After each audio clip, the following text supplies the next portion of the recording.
तो 3 4 अरे वाह वेरी गुड 5 6 7 8 9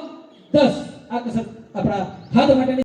તમારો કાન સ્પર્શ થવો જોઈએ પણ ધ્યાન એ રાખવાનું છે કે આપણો ખભો ઊંચો નહીં થવો ખભો દોડે પાછો ભાઈ તો ખભાને નીચે રહી જવાનો અને કાન અડાવો આ રીતે અને શ્વાસ છોડતા છોડતા મૂળ સ્થિતિમાં આવી જાઓ ફરીવાર શ્વાસ ભરતા ભરતા ડાબી બાજુ ડાબો કાન ડાબા ખભાને સ્પર્શ કરાવો અને શ્વાસ છોડતા છોડતા મૂળ સ્થિતિમાં આ ક્રિયા કરતી 4 વાર કરવાની છે આપણે ડેમો માટે એક વાર છે બરાબર હવે આપણે ગરદનને આગળની તરફ ઘુમાવી ડાબી બાજુ લઈ જઈ અને ગોળ ગોળ ઘુમાવો અને રોટેશન આપો 2 3 4 5 રિવર્સમાં 2 3 4 5 રિલેક્સ બરાબર 10 હવે રિવર્સમાં ફેરવીશું એન્ટી ક્લોકવાઇઝ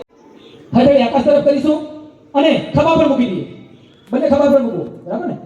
અને શ્વાસ ભરતા ભરતા બંને કોણીઓ ભેગી કરવા આવી આગળ અને શ્વાસ છોડતા છોડતા પાછળ લઈ જાઓ જેટલે લઈ જાવ પાછળ આગળ પાછળ શ્વાસને જોડ દો 3 4 5 વાહ વેરી ગુડ ધન્યવાદ 9 અને 10 ખૂબ સરસ આ ક્રિયા કરી નાખો સવારમાં વહેલા ઉઠીને તો ગેરંટી છે કે એટેક આવે નહીં પણ આખી જિંદગીની ગેરંટી નહીં આવે તો પાછા એમ નહીં કહેતા હો ભાઈ 24 કલાકની એમરજન્સી ગેરંટી મળે એ 24 કલાક દરમિયાન એટેકની તાકાત નથી કે તમારી નજીક પણ આવી શકે બરાબર ને તો આ સૂક્ષ્મ ક્રિયા આ હૃદય માટે છે મારા બાપ બરાબર પણ આ તો મફતમાં મળે છે ને એટલે આપણે કરતા નહીં ને તો આ હૃદયનું સૂક્ષ્મ વ્યાયામ હતી ત્યારબાદ આપણે ખભાના સૂક્ષ્મ વ્યાયામ કરીશું ફરી પણ ખભા પર હાથ મૂકીશું અને ખભાનું રોટેશન કરીશું તો શ્વાસ ભરતા જઈ અને પાછળ શ્વાસ છોડતા આગળ 1 2 3 4 5 રિવર્સ 2 3 4 5 રિલેક્સ મૂકી દઈએ ઘર આપણું ફરવું નહીં જોઈએ બરાબર 1 2 મૂળ સ્થિતિમાં 3 ડાબી બાજુ ફરો 4 5 6 7 8 9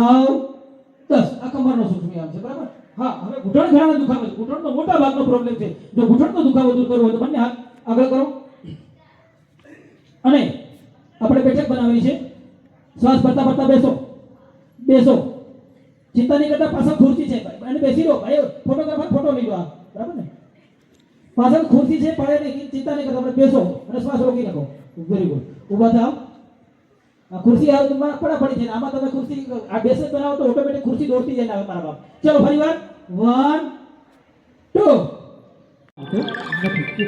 વાત કરી પરંતુ આ બોર્ડમાં જે રચના થયા બાદ એની વ્યવસ્થા કેવી છે તો છેક ઉપર ગુજરાત રાજ્ય બોર્ડમાં આપણા ચેરમેન છે શિષપાલજી એ મેન સંચાલન કરે એના નીચે સ્ટેટ કોઓર્ડિનેટર અનિલભાઈ ત્રિવેદી ત્યારબાદ 7 ઝોનોમાં ગુજરાતને વહેંચવામાં આવ્યું છે અને એમાં ઝોન કોઓર્ડિનેટર મૂક્યા છે આપણા ઝોનના આદરણીય પિંકીબેન છે અને ત્યારબાદ જિલ્લામાં જિલ્લા કોઓર્ડિનેટર છે આપણા જિલ્લા કોઓર્ડિનેટર દાહોદના આદરણીય ભોળાભાઈ પારગી સાહેબ છે આપણા તાલુકાના વતની છે